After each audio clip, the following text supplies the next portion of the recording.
Hello বন্ধুরা, তোমরা সবাই কেমন আছো? আশা করছি সবাই অনেক ভালো আছো। সো বন্ধুরা, ফাইনালি আমি চলে এসেছি আজকে আরেকটি নতুন ভিডিও নিয়ে। বন্ধুরা, আজকের এই ভিডিওর মধ্যে আমি আপনাদেরকে দেখাবো আপনাদের মোবাইলে যদি কোনো আননোন নাম্বার থেকে কল আসে, তো সেই কলটা অটোমেটিক কীভাবে রেকর্ডিং শুরু হয়ে যাবে। তো আজকের ভিডিওতে সেটাই আমি আপনাদেরকে দেখাবো। তো বন্ধুরা, ভিডিওটি শুরু করার আগে আমার চ্যানেল যদি নতুন দর্শক বন্ধু হয়ে থাকো, অবশ্যই চ্যানেলটি সাবস্ক্রাইব করে নোটিফিকেশন বেলটি অন করে রাখবে। তো বন্ধুরা, চলো বেশি দেরি না করে ভিডিওটি শুরু করা যাক। বন্ধুরা, জাস্ট আপনারা ফোন ডায়ালারটি ওপেন করে নেবেন। ওপেন করার পর রাইট সাইডের দুইটা ডট দেখতে পাচ্ছেন বন্ধুরা কোনার দিকে, সেই জায়গায় জাস্ট ক্লিক করে দেবেন বন্ধুরা। ক্লিক করার পর সেটিং অপশনে জাস্ট ক্লিক করে দিবেন। ক্লিক করার পর স্ক্রল করে নিচের দিকে আসবেন। আসার পর বন্ধুরা, এখানে দেখতে পাচ্ছ এই যে কল রেকর্ডিং বলে লেখা আছে বন্ধুরা, এই যে অপশনটা কল রেকর্ডিং, জাস্ট এই কল রেকর্ডিং অপশনে জাস্ট ক্লিক করে দেবেন বন্ধুরা। ক্লিক করে দেওয়ার পর এখানে বন্ধুরা দেখতে পাচ্ছ রেকর্ড আননোন নাম্বারস, ঠিক আছে। তো অপশনটা দেওয়া আছে বন্ধুরা। তো আর নিচেরটা হচ্ছে রেকর্ড অল কলস।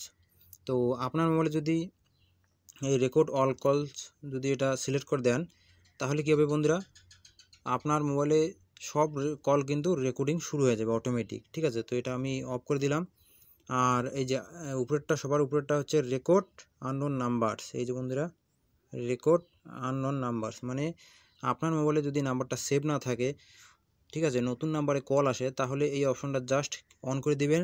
তাহলে কী হবে, অটোমেটিক কিন্তু ফোন আসার সাথে সাথে, রিসিভ করার সাথে সাথে আপনার মোবাইলে রেকর্ডিং শুরু হয়ে যাবে, ঠিক আছে। তো এই অপশনটা সবাই অন করে রাখো বন্ধুরা, অনেক কাজে আসে নতুন নাম্বার থেকে কল আসলে। তো আর নিচে বন্ধুরা এখানে দেখতে পাচ্ছ এই যে নিচে ভিউ কল রেকর্ডিং, মানে আপনার যতগুলো রেকর্ডিং আছে এখানে ক্লিক করলেই আপনারা সব দেখতে পারবেন কতগুলো আপনার কল রেকর্ড আছে, ঠিক আছে। তো এই হলো ছোট্ট একটা ভিডিও আজকের বন্ধুরা। তো আজকের এই ছোট্ট ভিডিওটি যদি আপনাদের ভালো লাগে, নলেজেবল মনে হয়, অবশ্যই একটা লাইক করে দেবেন বন্ধুরা। আর চ্যানেল নতুন হয়ে থাকলে অবশ্যই চ্যানেলটি সাবস্ক্রাইব করে নোটিফিকেশন বেলটি অন করে রাখবে। তো বন্ধুরা, চলো এই পর্যন্ত আজকে, দেখা হচ্ছে পরবর্তী নতুন ভিডিও নিয়ে। সবাই ভালো থাকবেন, সুস্থ থাকবেন। জয় হিন্দ, বন্দে মাতরম।